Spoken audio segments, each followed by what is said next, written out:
오늘은 안양샘병원에서 원목으로 섬기고 계시는 김성원 목사님께서 말씀을 전해주시겠습니다. 목사님은 제가 1998년도 바나바 선교회를 겨울 사역을 마치고 와서 사무실에서 이렇게 뵌 목사님이십니다. 그래서 바나바 사역을 같이 섬기셨고 지금도 영혼을 위해서 귀한 사역을 감당하고 계십니다. 포기하지 않을 수 있는 힘이라는 제목으로 말씀 전해주실 때 그 말씀으로 전하는 자나 듣는 자가 한 가지 은혜 받을 줄 믿습니다. 아멘.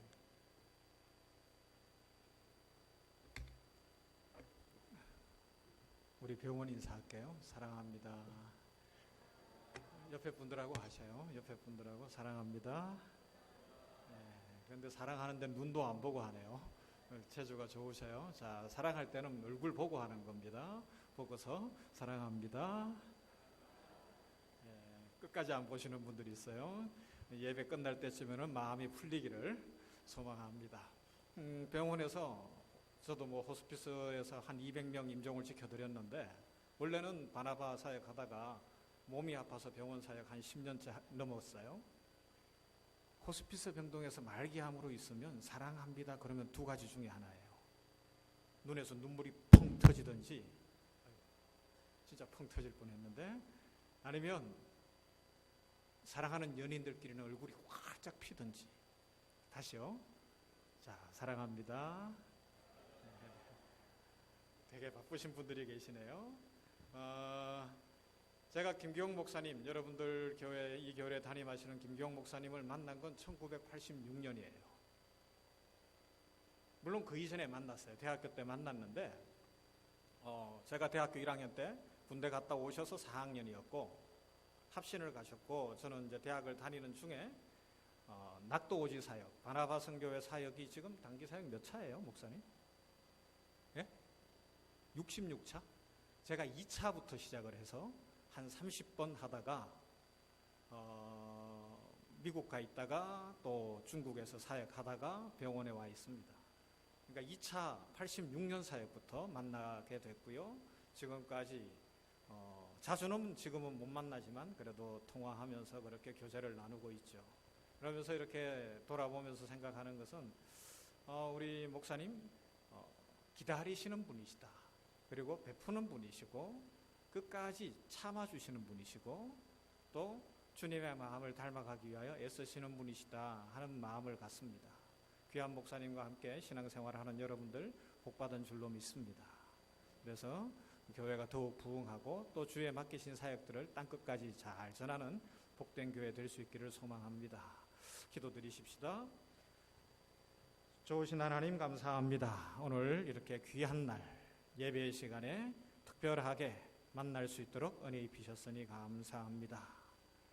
이곳에 뜻이 계셔서 남산교회를 세우시고 지금까지 귀한 목사님을 통하여 목양하게 하시며 또 귀한 성도들과 함께 땅끝까지 주의 복음을 전하며 하나님의 영광을 드러내도록 복 주셨으니 감사합니다. 하나님, 몸된 교회가 날마다 부흥하게 하시고 하나님의 기쁨이 되며 성도들의 마음에는 변화와 회복과 또 감사가 넘치도록 은혜 입혀 주시옵소서. 이 시간 하나님의 말씀 나누기를 원합니다. 성경의 원저자 되신 성령 하나님 친히 역사하시사 하나님의 말씀이 우리의 가슴에 심어지고 말씀 붙들고 세상을 이기고 마귀를 이기고 삶이 새로워지는 은혜가 임하게 하여 주시옵소서. 예수님 이름으로 기도하옵나이다. 아멘. 1866년에 우리가 잘 아는 제너럴 셔먼호 사건이 일어나죠. 중국에서 출발하는 미국 상선 제너럴 셔먼호가 대동강으로 들어가서 평양 앞에 모래톱에 걸립니다. 그리고 조선 관군의 공격을 받아서 제너럴 셔먼호는 불타버립니다. 그리고 거기에 있었던 사람들도 거의 다 죽죠.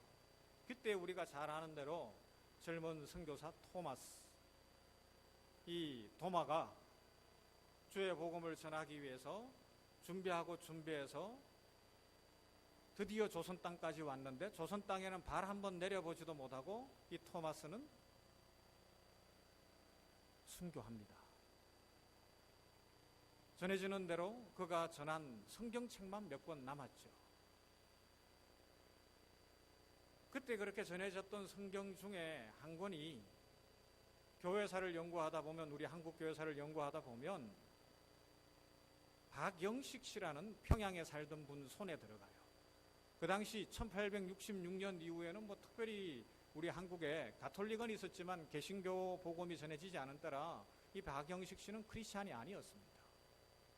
근데 성경책을 받아 들고 보니까 한자는 읽겠는데 해석이 안 되는 거예요. 성령이 임하기 전에는 이 말씀을 알 수가 없잖아요. 그런데 마침 박영식 씨가 집을 지었는데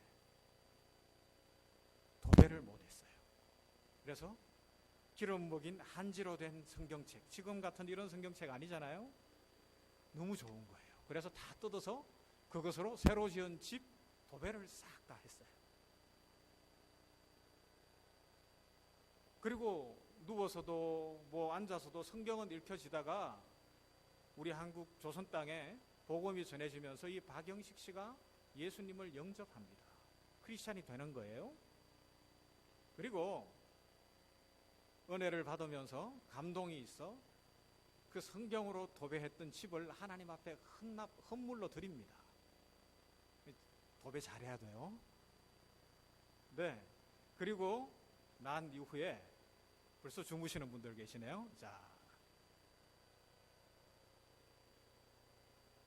이 하나님 앞에 드려진 박영식 씨의 집이 선교사님들이 합의한 끝에 교회로 바뀌는데 그 교회 이름이 널다리골 교회예요.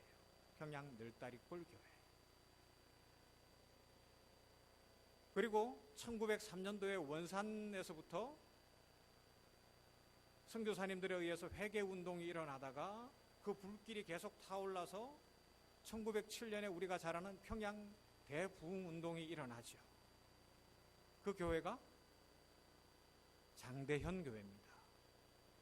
그런데 이 장대현 교회는 어떻게 세워지느냐? 널다리골 교회에서 모이던 성도들이 자꾸 숫자가 늘어나면서 헐고 예배당을 증축하고 이름을 바꾼 교회가 장대현 교회입니다. 여기서 이제 질문을 합니다. 우리 성도 여러분, 우리는 신앙생활을 하는 그리스도인들입니다. 신앙의 연조는 저는 전혀 모릅니다. 신앙생활을 하다 보면 다양한 질문들을 할 수 있어요. 우리 토마스 선교사의 입장으로 한번 가서 생각해 보십시다. 하나님, 저 선교하기 위해서 이 젊은 나이에 헌신했습니다. 그리고 하나님 앞에 이렇게 모든 것을 포기하고 중국 땅에 와 있었고 드디어 기도하며 꿈에도 그리던 조선 땅에 왔는데 발도 내려보지 못하고 죽습니다. 실패한 것일까요? 하나님이 실수한 것일까요? 박영식 씨는 우연찮게 성경을 받아들고 그것으로 도배를 했습니다. 몰라서 한 거예요. 그러다가 그 집을 하나님의 감동으로 헌납을 했더니 교회가 되어지더라는 것입니다. 사랑하는 남산교회 성도 여러분, 이 배후에 계시는 하나님을 볼 수 있어야 합니다. 우리의 신앙생활 속에서 그냥 현상만 놓고 내가 원하는 게 이루어지면 하나님은 좋으신 하나님이고 내 뜻대로 내 방법대로 내 계산대로 내 계획대로 되면 좋다. 이건 너무 초보적인 거잖아요. 아니요. 그렇게 표현하지 말고 잘못하면 미신적이 될 수 있습니다. 많은 사람들이 예수님을 믿는 것에 대해서 신앙생활하는 것에 대해서 인간 중심으로 생각을 하여 세상 다른 종교들이 자기들 신앙생활하는 수준으로 자꾸 해석을 하려고 하니까 하나님이 실수하시지 않았나? 하나님은 왜 가만히 계시나를 자꾸 질문하게 되는 겁니다. 물론 그 질문은 신앙의 출발이 되기 때문에 아주 중요한 것이지만 신앙의 연조가 깊어질수록 자꾸 답이 달라져야 합니다. 깊어져야 한다는 것입니다. 오늘 족보를 읽었죠? 우리 간사님이 읽으면서 많이 힘들었을 거예요. 계속해서 이름이 나오니까. 족보 중에 안 읽히는 족보, 출애굽기 6장에 나오는 족보입니다. 이 출애굽기 6장에 나오는 족보를 통하여 모세가 하나님의 감동 속에 지금 고백하는 내용이 있다라는 것입니다. 모세의 인생으로 들어가 보십시다. 우리는 너무나 잘 알고 있습니다. 그가 나이 40세에 히브리서에서 이야기하고 있는 것처럼 하나님 앞에서 믿음으로 결단하여 바로의 공주의 아들로 살아가는 것을 포기하고 드디어 자기 민족 히브리인들 앞에서 하나님의 사명을 감당하기 위해 등장을 합니다. 그런데 하나님이 막으시잖아요. 출생할 당시 모세 나이에 또래는 아무도 없다는 거 아십니까, 여러분? 바로에 의해서 이스라엘 이 히브리인들의 남자아이가 태어나면 다 죽이라는 명령 속에서 다 죽일 수밖에 없는 상황이었지만 그 엄마가 특별히 감추어서 3개월 동안 숨겼다가 갈대 상자에 나일강의 띄움으로 살아난 아들, 유일한 남자아이 아닙니까? 그리고 요게벳에 의해서 친엄마에 의해서 젖을 먹고 자라며 자신의 정체성, 아이덴티티를 분명히 알았습니다. 드디어 때가 됐어요. 이집트 왕궁에서 왕자로 자라며 이름난 장군이 되고 전쟁터에 나가기만 하면 전쟁의 승리를 했던 유명한 장군이었지만, 그래서 어쩌면 자기를 양자로 받아줬던 공주가 다른 아들이 없었기 때문에 다음 왕이 될 수 있는, 황제가 될 수 있는 영순이었을는지 모르지만 모세의 가슴 속에는 하나님을 향한, 자기 민족 히브리인들을 향한 헌신이 있었어요. 그래서 40세에 히브리서 증거대로 결단하고 딱 나옵니다. 어떻게 나와요? 히브리인이 애굽인에 의해서 핍박을 받더라는 것입니다. 쳐 죽여요. 몰라서 한 거 아닙니다, 여러분. 그 정도 신분에서 말로 그만하라 그래도 되는 거예요. 때려도 한 대만 때리면 되는데 죽을 때까지 때리는 겁니다. 왜요? 자기가 드디어 하나님의 일을 시작하려고 공개적으로 나왔다는 이야기입니다. 그런데 하나님이 막으셔요. 그러면 모세 입장에서 하나님 너무하십니다 할 수 있잖아요. 제가 말할 줄 몰라서 안 했겠습니까? 제 위치가 어떤 위치인데 괜히 사람 죽였겠습니까? 하나님 해도 너무합니다 할 수 있어요. 그리고 쫓겨서 광야로 가 40년간 양을 칩니다. 양치는 40년 동안에 별의별 생각을 다 해봤을 겁니다. 하나님 살아계시기는 한 건가? 내가 히브리인이라는데, 그리고 물에서 건짐을 받아 유일하게 살았다는데 이유가 있었을 것인데 그 이유가 뭘까? 나는 우리 민족을 위하여 할 일이 없단 말인가? 그것도 처음에는 그렇게 하다가 하루 이틀 시간이 지나면서 이제 결혼하고 아들 낳고 또 아들 낳고 잘 살고 있잖아요. 사명도 뒤로 하게 되고 점점 희미하게 이제 내 인생 정리할 때가 되어 가나 보다. 나이 80세. 출애굽기 3장에 가면 80세에 하나님이 부르십니다. 호렙산 떨기나무 불꽃 가운데에서.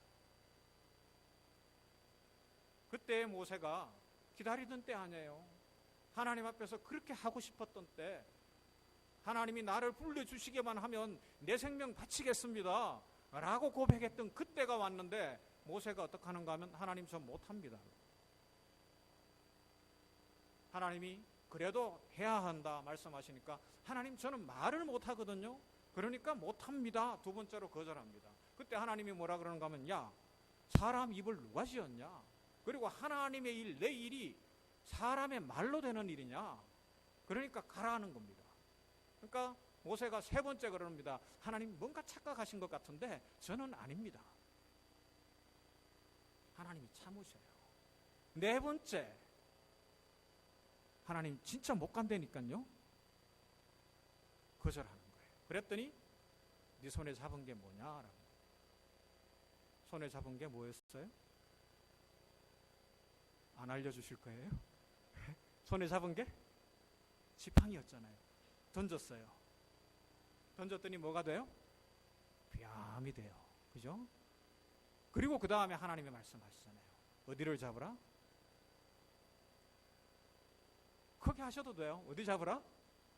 꼬리를 잡으라 그래요. 자, 누가 뱀을 잡아봤을 것 같나? 잡고 계신 집사님? 안 잡아봤어요?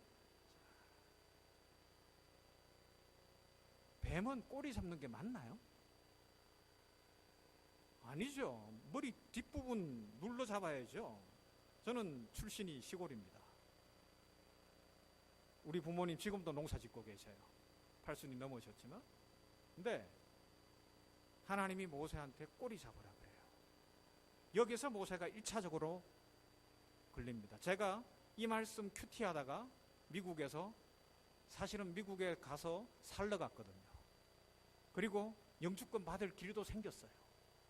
그런데 큐티하는데 하나님이 출애굽기 4장 4절에 있는 그 말씀으로 야 꼬리 잡아라 그러시는 거예요. 하기 싫더라고요. 꼬리 잡으 어떻게 돼요? 물리면 죽는 거예요. 실제 상황 아닙니까? 아무리 지팡이가 변하여 뱀이 됐을지라도 이건 살아있는 뱀입니다. 실제 상황, 즉 하나님이 말씀하시는 거예요. 너 목숨 걸면 된다라는 겁니다. 진짜 목숨 걸 수 있냐? 40세에는 영웅심으로 내가 대단하게 뭔가를 할 수 있었을는지 모르지만 80세에는 목숨 걸으라는 이야기를 하는 겁니다. 그 앞에 모세가 꼬리를 잡는 거예요. 제가 하나님 진짜 죽어도 하기 싫은데 그러고 3일을 버텼어요. 기도하면서. 그런데 이 말씀이 안 떠나는데 3일째 되는데 전화가 한 통 왔어요. 어떤 전화가 왔는가 하면 LA에 있는 이 코리아타운에 있는 우리 교단으로 아주 오래된 교회인데 그 교회 가서 설교를 했었거든요. 목사님이 전화를 하신 거예요. 우리 교회에서 당신한테 부목사 자리를 주고 영주권 만들어 주기로 했으니까 우리 교회에 와도 된다. 그런데 그 전화 오기 1시간 전에 저를 알고 있는 선교단체에서 하나님 앞에 우리가 기도하는데 목사님 선교지로 다시 가야 된다 그러는데요. 우리가 파송 다시 할게요. 1시간 전에 전화가 왔어요. 어떻게 해야 돼요? 그래서 제가 선교지로 다시 나왔습니다. 그러니까 지금 있죠. 이렇게.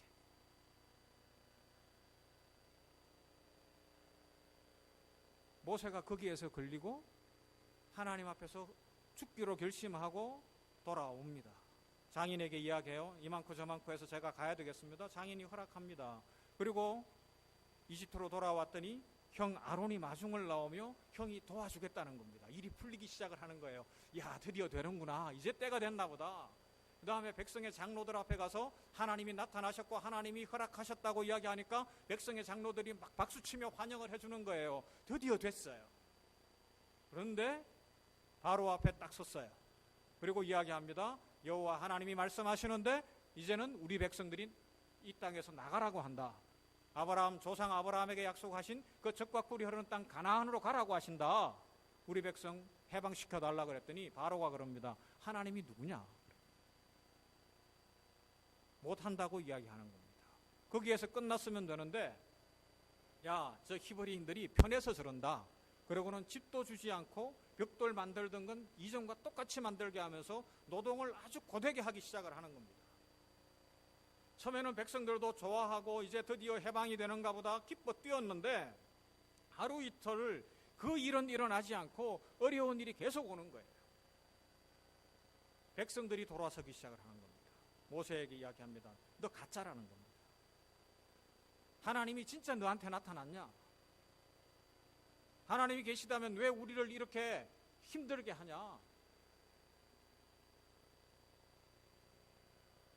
모세가 그 앞에서 다시 무너지는 거예요. 형 아론이 도와주는 것도 장로들이 도와주는 것도 중요하지만 백성들이 돌아섰으니 방법이 없잖아요. 그래서 모세가 또 한 번 하나님 앞에 못하겠다고 이야기하는 겁니다. 제가 그랬어요. 선교지로 갔어요. 처음에 갈 때는 일이 잘 풀렸어요. 중국에 갔는데 2003년도 1월에 들어갔거든요. 그때가 그 유명한 뭐가 왔어요, 중국에? 이제 가물가물하죠. 사스 아세요, 사스? 사스가 왔어요. 어떻게 해요? 주재원도 떠나고 유학생도 떠나고 다 떠나는데 이 선교사는 질병이 왔다고 떠날 수가 없잖아요. 우리는 그것 때문에 피하러 간 사람들 아니니까. 그러니까 남아있는 사람은 선교사들만 남아있는 거예요. 한눈에 봐도 저건 선교사다. 중국 공안이 봐도 알 수 있고 다 알 수 있는 상황이 된 거예요. 그런데 저는 문제가 온 게 뭔가 하면 선교지로 들어가면서 정착을 위해서 돈을 준비해 가고 이렇게 갔는데 우리 아이 학교를 넣고 이러다 보니까 준비해 갔던 돈이 다 떨어지고 3달을 살아야 되는데 15만 원이 남았어요. 우리 돈으로. 2003년도에는 중국의 크레딧 카드가 사용 안 될 때입니다. 방법이 없어요. 방법은 기도하는 것밖에. 그러면서 아내와 함께 쌀을 사고 3달을 어떻게 15만 원으로 살아낼까 궁리를 해봤는데 답이 안 나와요. 그런데 쌌어는 왔어요. 기도하면서 혼자 그랬습니다. 하나님, 저 미국에 있을 걸 그랬나요?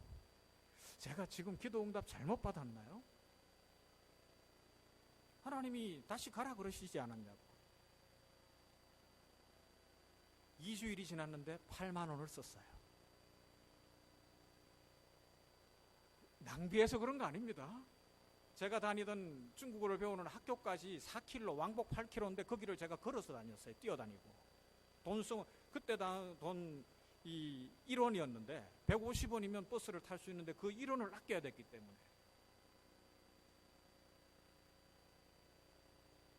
참 답답하고요. 방법이 없어요. 그래서 그래도 중국어는 해야 되니까 중국어 공부를 한다고 앉아 있으면 공부 시작했는데 보면 기도하고 있는 거예요. 하나님 어떡하죠? 하나님 진짜 하나님 실수하신 것 아닙니까? 지금이라도 돌아갈까요? 뭐 별의별 마음에 떠오르는 대로 기도를 다 하고 있었어요. 그러다가 제 마음에 토요일이었는데 쑥 들어오는 생각이 이메일을 한번 보고 싶더라고요. 이메일도 전화 모뎀을 썼기 때문에 거의 연결이 안 되다가 어쩌다 한 번씩 되는데 이메일을 한번 보고 싶다. 그런 마음이 들어서 이메일을 열었는데 어떻게 연결이 됐어요. 뭐 편지가 많이 있더라고요. 그런데 그 중에 저하고 대학 때부터 제일 친했던 친구 목사가 이메일을 보냈어요. 지금도 군목으로 있는데 야 성은아 기도하는데 네 생각이 자꾸 난다. 힘든 거 없냐. 그러면서 아주 그 친구가 원래 감성적이긴 하지만 감성적인 편지를 잔뜩 썼더라고요. 그래서 힘들어 죽겠는데 이제 속으로 그러면서 읽다가 보니까 마지막에 이런 거를 써놨어요.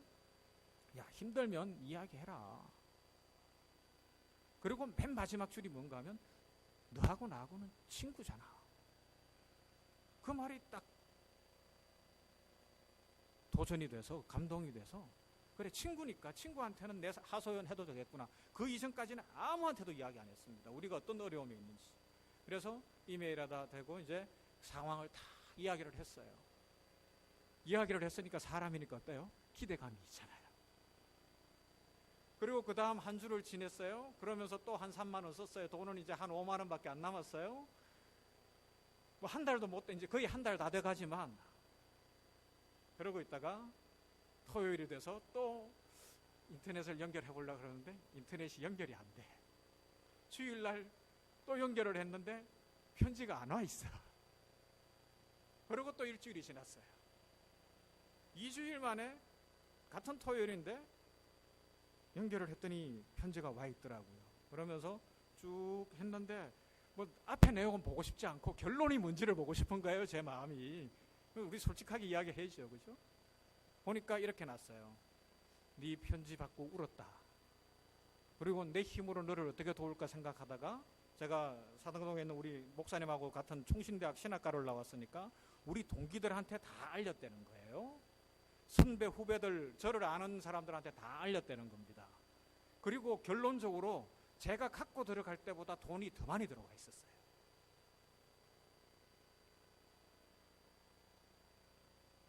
그렇다고 그 뒤에 어려움이 없었냐? 그렇지는 않습니다. 그때 깨달은 건 뭔가 하면 하나님이 선교 사역하는 동안에 물질 가지고 걱정하지 말라는구나. 그리고 물질 때문에 시험 들지 말라는구나. 그거 하나 깨달았습니다. 우리 하나님이 그렇게 풀어가시더라고요. 물론 그 이후에 아시는 분들은 알지만 저희 아내가 건강이 많이 나빠지고 그래서 한국에 철수할 수밖에 없었고 수술도 크게 했습니다. 어려운 일들이 계속 오더라고요. 그래서 오늘 이 말씀은 사실은 저의 간증이기도 하고요. 우리 신앙생활이 무엇인지에 대한 제가 얻은 답이기도 합니다. 다시 본문으로 돌아올게요. 모세가 하나님 앞에 다시 못하겠다고 이야기하는 겁니다. 하나님 이렇게 어려우면 백성이 반대하면 저는 못합니다. 그랬더니 6장에 와서 하나님이 뭐라 그러시는가 하면, 이때쯤 되면 우리가 기대하는 건 하나님이 짠 하고 나타나서 막 기적을 부어주시고, 제가 경험한 것처럼 뒤에 건강이 나빠질 때는 기적으로 안 하시더라고요. 사랑과 희생으로 하게 하시더라고요. 네. 보통 기대하는 것은 기적이 나타나고 갑자기 막 천지가 진동을 하고 무슨 일이 일어나야 될 것 같은데, 하나님이 모세를 딱 찾아와서 하시는 말씀이 이름 가르쳐 주세요. 6장 2절에서 나는 여호와라. 이 이름만 딱 가르쳐 주시는 거예요. 그런데 그 여호와 하나님이 나는 여호와라고 말씀하시는 그 이야기를 들은 모세가 바뀝니다. 그리고 그날 이후로 40년 120세 될 때까지, 그리고 그가 죽을 때에도 눈이 쇠약하여지지 아니했다 함에도 불구하고 하나님이 때가 되어 그를 데려가신다 할 때 전혀 반대하지 않습니다. 40년을 한결같이 그 목이 곧은 백성, 불평하는 백성, 이스라엘 백성들을 이끌고 그 험한 광야길을 지나가는 거예요. 변함없이 끝까지 쓰임받습니다. 무엇 때문에요? 하나님이 누구신지를 알았기 때문에 그렇습니다. 나는 여호와라. 여호와라는 말씀은 스스로 계신 분이라는 뜻이잖아요. 스스로 계시다면 상대적으로 우리는 다 만들어진 존재라는 것 아닙니까? 그리고 만들어진 존재는 만드신 분이 있죠. 우리 부모님들이 내 자녀를 사랑할 수밖에 없잖아요. 목숨보다 더 사랑하는 거예요. 지금 모세가 그걸 깨닫는 거예요. 하나님이 날 만드셨다면 나를 목숨보다 더 사랑하시는구나. 이거 하나 깨닫습니다. 제 딸이 선교지에서 너무너무 힘들 때, 그리고 미국에 있고 뭐 이렇게 하면서 영어도 해야죠, 중국어도 해야죠, 너무 힘들었잖아요. 그러니까 한 번은 그러더라고요. 아빠, 왜? 그러니까 할 말이 있어요. 해라. 아빠는 왜 날 낳았어요? 힘들다는 이야기 아니에요? 그래서 그래 미안하다 이렇게 이야기하려다가 혼자 딱 생각한 게, 이러다가는 얘가 신앙에서 문제가 생길 것 같아서 제가 그랬어요. 나도 너 낳을 줄 몰랐다 그랬어요.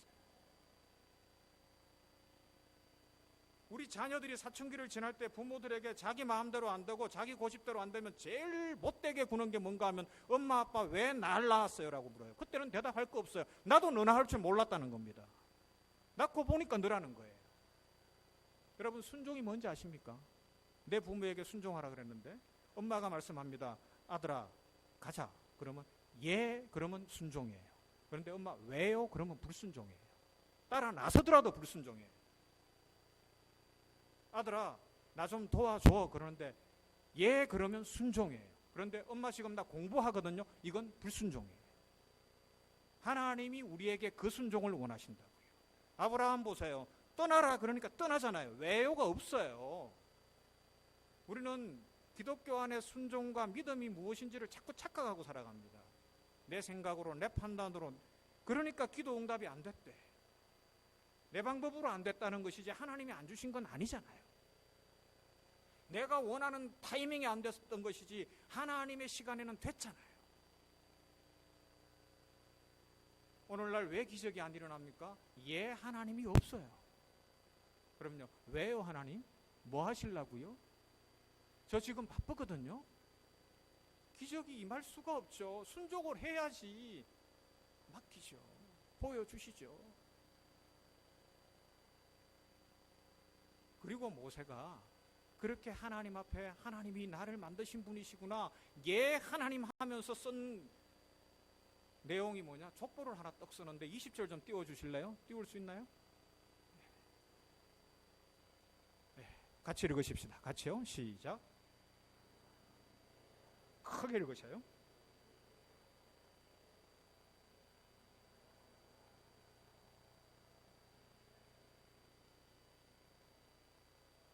네. 이 이야기 하려고 족보 쓰는 거예요. 자기의 가장 감추고 싶은 이야기, 자기의 가장 숨기고 싶은 비밀을 지금 이야기하는 거예요. 아브라함이 아버지 아닙니까? 아버지가 결혼을 하는데 요게벳하고 했는데 요게벳이 누구냐? 아버지의 고모라는 이야기입니다. 자기 아버지 여동생하고 결혼을 한 사람이 아므람이라는 거예요. 상식적으로 있을 수 없는 이야기고 일반적으로는 전혀 일어날 수 없는 이야기입니다. 모세의 출생의 비밀이에요. 왜 이 이야기를 할까요? 아, 나는 죄인이었구나. 내가 물에서 건짐을 받을 그때부터, 아니 우리 엄마 아빠가 만나는 그 사건에서부터, 제가 처음에 제너럴 셔머노 사건을 이야기했잖아요.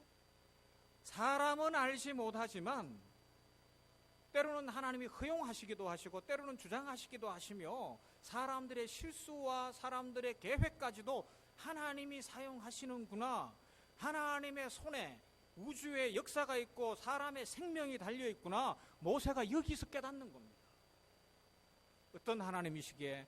여호와 하나님이 살아계신 하나님이시기 때문에 그 하나님께서 나를, 우리 엄마 아빠가 그렇게 고모와 조카 사이에 만나게 하시더니 내가 태어날 때는 히브리인 남자아이들은 다 죽어야 되는데도 안 죽게 하더니 이제 때가 되니 나로 하여금 일하게 하시는구나. 여기에 믿음의 비밀이 있고요. 진정 우리가 예수 믿는 기쁨이 있습니다.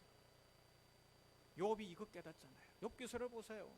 어디에 가서 답을 찾습니까? 욥기서 40장 가야 답을 찾는데 다른 것 아니에요. 뭐 변론도 하고 뭐 많은 말들을 했지만 하나님께서 오셔서 야, 악어뼈가 어떻게 생기는지 봤냐? 하만은 뭐 이러시다가 미세하게 이야기하는데 그때 욥이 뭐예요? 살아계신 하나님을 뵙습니다. 그러면서 무릎을 팍 꿇고 회개하더라는 겁니다.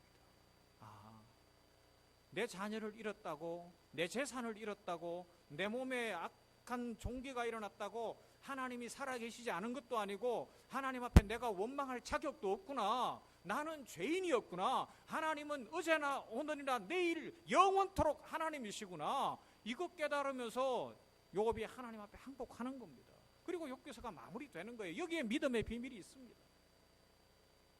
베드로가 하나님 앞에서 변하는, 예수 그리스도 앞에서 변하는 사건이 어떤 사건이에요? 기록 안 하고 싶었을 거예요. 그러나 사도 요한을 통해서 기록해놨지만 갈릴리 바다로 돌아갔던 그때에 부활하신 주님을 만나고 난 이후에도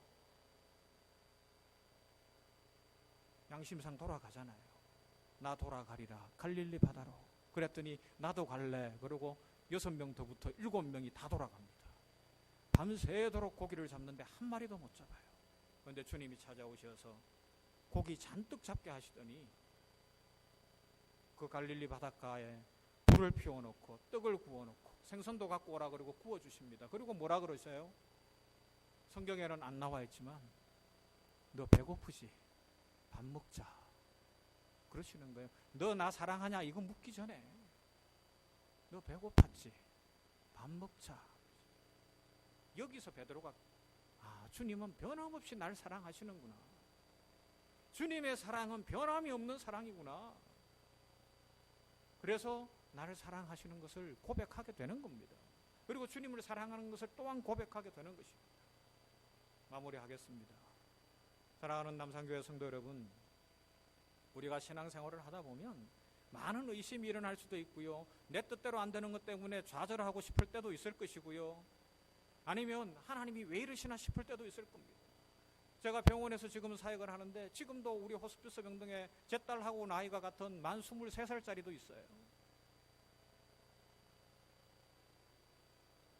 그 부모와 형제들이 그래요. 하나님이 왜 이러시냐고요.